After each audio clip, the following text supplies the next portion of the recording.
బుద్ధి ఉందా? ప్రతిపక్ష హోదా ఎవరు ఇస్తారా? ప్రజలు ఇస్తారు. నాకు ముఖ్యమంత్రి ఇస్తే నేను అసెంబ్లీకి వస్తానంటే నేను ముఖ్యమంత్రి ఎవరిస్తారు?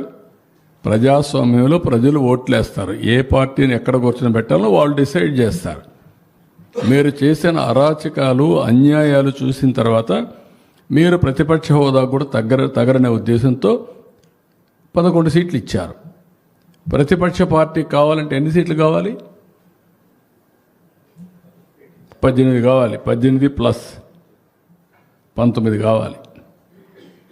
17.5 ప్లస్ 1 18.5 19 కావాలి.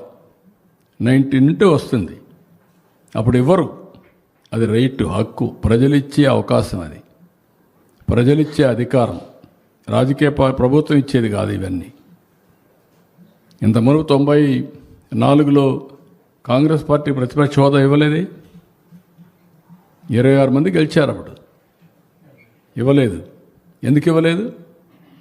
వాళ్ళు అడగలేది, మేము రావనలేదే వాళ్ళు. అప్పుడు వాళ్ళకు ప్రజాస్వామ్యం అంటే తెలుసు కాబట్టి. బెదిరిస్తే వచ్చేదనుకుంటే ఎట్టవుతుందండి? ఎక్కడ బెదిరిస్తావు? ఎందుకు ఇస్తారు? ఆ రోజులు అయిపోయినాయి. బ్లాక్మెయిల్ చేసే రోజులు కూడా అయిపోయినాయి. ఇంకా మళ్ళా గొలగరాయి డ్రామా, కోడికత్తి డ్రామా, గొడ్డల వేటు డ్రామా. గొడ్డల వేటు గుండెపోటు నేను నమ్మాలా? ఇప్పుడు కూడా నేను నమ్మాలా? నీళ్ళు ఇస్తే నీళ్ళు ఇవ్వలేదని నేను నమ్మాలా? ఎరువు ఇస్తామంటే ఎరువు ఇవ్వలేదని మీరు హైజాక్ చేస్తే మేము మిమ్మల్ని రైతు ఉద్యమంగా భావించి మీకు జోహార్లు కొట్టాలా? వాళ్ళు దగ్గర పెట్టుకొని పనిచేయండి మీరు.